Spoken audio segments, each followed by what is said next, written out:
इंसानों के द्वारा बनाया गया एक ऐसा मशीन जो आज पृथ्वी से 25 अरब किलोमीटर दूर इस अनंत ब्रह्मांड के अंतहीन सफ़र पर निकला है, जिसका नाम है वायेजर 1।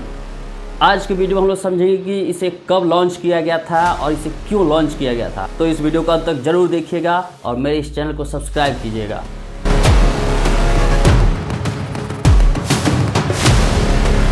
अमेरिकी स्पेस एजेंसी नासा ने साल 1977 में 2 वायेजर मशीन्स भेजे। एक वायेजर 1 जिसे 5 सितंबर 1977 को लॉन्च किया गया और वायेजर 2 जिसे 20 अगस्त 1977 को लॉन्च किया गया। तो यहाँ पर आप एक चीज़ देख रहे होंगे कि वायेजर 2 पहले गया है और वायेजर 1 बाद में गया है। आखिर ऐसा इसका नाम क्यों पड़ा, थोड़ी देर बाद आपको समझ में आएगा। इस वायेजर को भेजने का मुख्य उद्देश्य था सौरमंडल के सभी ग्रहों के बारे में अच्छे से जानना। उस समय हमारे पास टेलीस्कोप था और टेलीस्कोप से देख करके ही हम लोग ग्रहों के बारे में पता लगाते थे, लेकिन एक्चुअल में ऐसा कोई मशीन नहीं था जो वहाँ के सतह पे जा कर के उसके आसपास जा कर के वहाँ के मौसम के बारे में, वहाँ के वायुमंडल के बारे में, वहाँ की स्थिति के बारे में पता लगा सके। तो इस हेतु इस वायेजर सीरीज को भेजा गया जो सभी ग्रहों से होते हुए जाएगा और उनके बारे में पता लगाएगा। मतलब साफ है, इस वायेजर की सहायता से हम लोग अपने सोलर सिस्टम के सभी प्लैनेट्स और सभी मून्स के बारे में बहुत अच्छे से जान सकेंगे। इस उद्देश्य से भेजा गया था।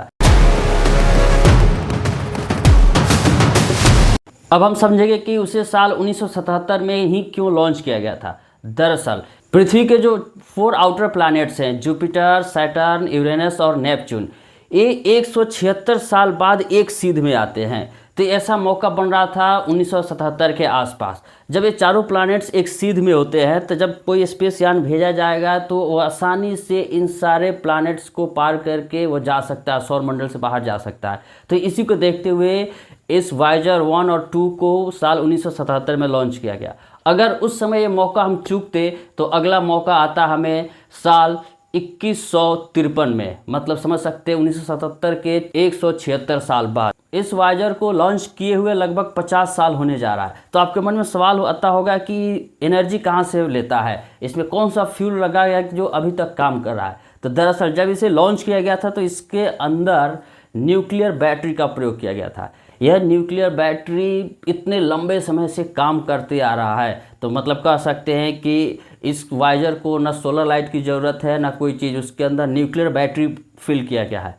और ऐसा वैज्ञानिकों का अनुमान है कि यह न्यूक्लियर बैटरी 2030 के आसपास ख़त्म हो जाएगी, मतलब इसका पूरा एनर्जी ख़त्म हो जाएगा। तो कह सकते हैं वायेजर से कनेक्शन हमारा 2030 तक ही रहेगा। इस वायेजर 1 में कई तरह के कैमरा लगे हुए हैं, कई तरह के सेंसर्स लगे हुए हैं, ट्रांसमीटर लगे हुए हैं जो उस प्लैनेट के पास जाते हैं और वहाँ से इमेज, वहाँ के एटमॉस्फेयर के कंडीशन को मेजर करके वहाँ से मैसेज अर्थ के पास भेजते हैं और वहाँ से आसानी से पता चल पाता है कि किस प्लैनेट के पास क्या है।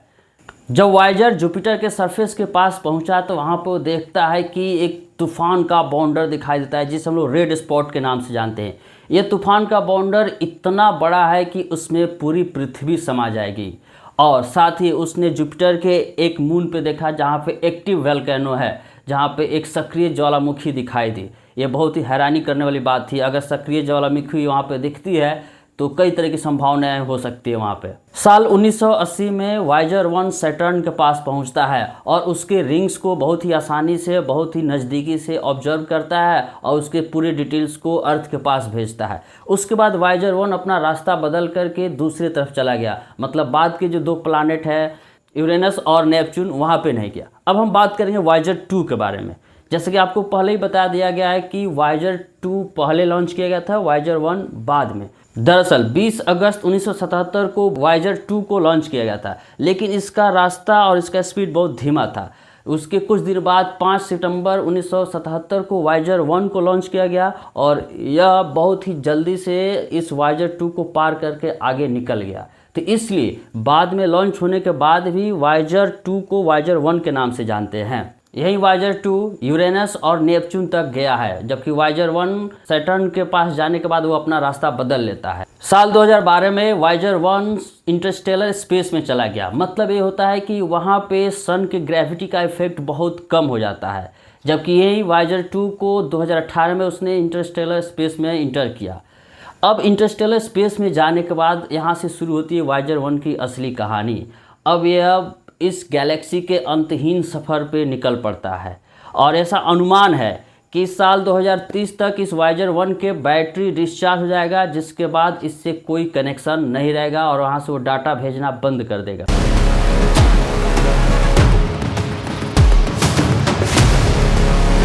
सन की ग्रेविटी जहाँ पे ख़त्म होती है उसको हम लोग ऑट क्लाउड कहते हैं। इसकी दूरी लगभग जितना पृथ्वी की दूरी सन से उससे 1 लाख गुना अधिक दूरी है। वहाँ तक इस वायेजर 1 को पहुँचने में आज से लगभग 20,000 साल और अधिक लगेंगे। उसके बाद इस ऑट क्लाउड को पार करने में इसे 30,000 साल और लगेंगे। मतलब कह सकते हैं इस वायेजर 1 को इस सौर मंडल से बाहर जाने में अभी भी 50,000 साल लगेंगे। उसके बाद वह सौर मंडल से बाहर निकलेगा और इस मिल्की वे गैलेक्सी का चक्कर लगाएगा। तो कह सकते हैं कि यह वायेजर 1 जिसको इंसानों ने बनाया था, आज ये हमेशा के लिए इस अंतहीन स्पेस में ट्रैवल करते रहेगा।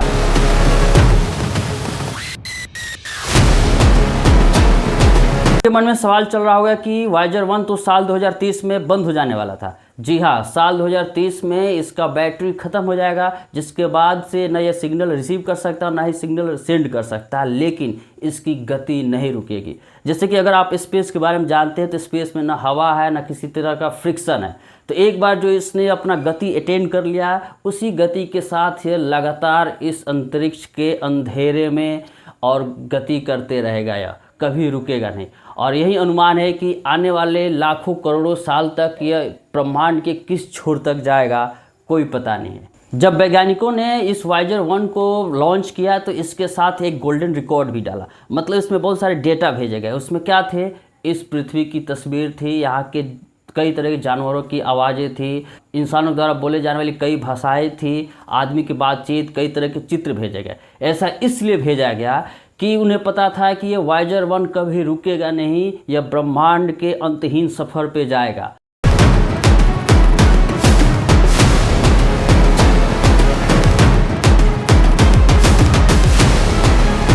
आने वाले 1000 लाख साल बाद यदि किसी दूसरे ग्रह या किसी और जगह जाने पर वहाँ पे कोई एलियन प्रजाति इस वायेजर 1 को देखते हैं, और जब वहाँ के उसके रिकॉर्ड को देखेंगे तो उन्हें समझ में आएगा कि इंसानों की भी एक प्रजाति रहती है पृथ्वी नामक ग्रह पर। या फिर ऐसा हो सकता है कि आने वाले 1000 साल बाद इस पृथ्वी से इंसानों का अस्तित्व मिट जाए।